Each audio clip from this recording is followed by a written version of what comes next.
الحين بسألك، أنت قاعد تسمعني أوكي؟ أجمل الناس في حياتك منو؟ أجمل الناس اللي طرى على بالك الحين بهاللحظة. امسك تليفونك، رسالة سريعة، لو كانت نقطة، لو كانت كلمة، لو كان دعاء، عسى ربي لا يخليني منك، عسى ربي يخليك حقي ويحنن قلبك علي أكثر ويقربك مني أكثر وأكثر. لو كانت عشرتك بالاسم اللي طرى على بالك الحين تتعدى سنين وسنين، ولو كانت عشرتك معاه ما عدت يومين. هذا الإنسان اللي طرى على بالك الحين يستحق أنه يعرف بأنه هو أجمل الناس اللي طرى على بالك بهاللحظة. وإنسان عايش في حياته بوجهه، وكل وجه له زامه ومعروف شفته، فإن شاف منك مصلحة طلع الزين وتقول تورد المحبة قطفته، وإن شاف ما بك مصلحة طلع الشيء وخلاك تكره عمرك إنك صدفته. إنسان ليت إنك عرفته من سنين، وإنسان ليت إنك أبد ما عرفته، وإنسان ما يسقط خياله من العين، وإنسان ما تسنك مع الوقت شفته.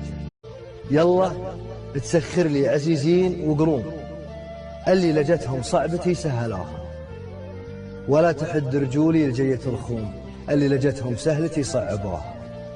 هذاك الفراق ما حبيته وتعبني وضايقني، فكثر ما حاولت اني انا افارق اكتشف اني مو قدها. كذاب، عزومي ردية، اطيح على وجهي. حتى لو كابرت، المكابر لو كان موجود في قاموسي فالوله موجود أيضا. العناد لو كان موجود في قاموسي فالشوق لأيامك موجود أيضا. لو أسامي الكل كانت موجودة في قاموسي فاسمك هو افتتاحية القاموس وختامه، فاسمك متسيد القاموس أيضا. حاولت وياما حاولت، وعبالي أني راح أقدر، لكن ما ضبطت وياي أبدا.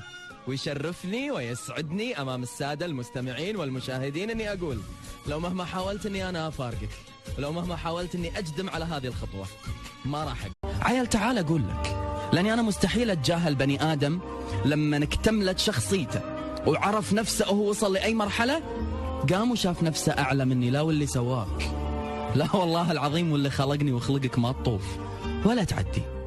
مو أنا اللي أتجاهل إحساس بني آدم يحاول أنه يهز عزتي بنفسي، ولا أنا اللي أتجاهل إنسان يحاول بأنه يمس لأي درجة أنا إنسان زين وأنا إنسان قوي.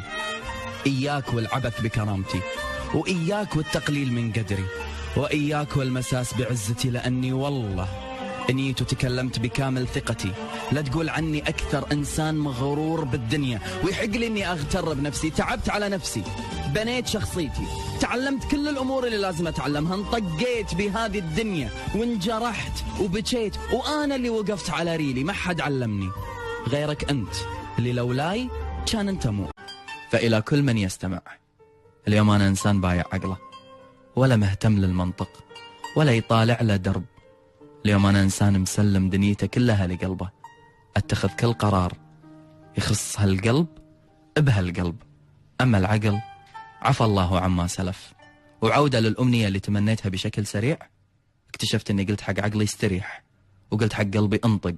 شنو الأمنية اللي تبيها؟ انت الحياة، انت الحنين، انت غرام العاشقين. احتاج أحس بشعورك بالاكتفاء بقربي، احتاج أحس بأن أنا بالنسبة لك موطن مثل ما أنت بالنسبة لي حياة.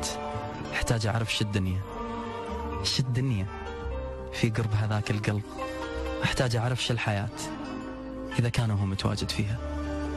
ما بين هذا وذاك أكتفي برسالة تكون في كل احتياجاتي اليوم، لأن بيني وبينك أنت اللي غنى عنك وليد الشامي يا كل حاجاتي في هذا الكون.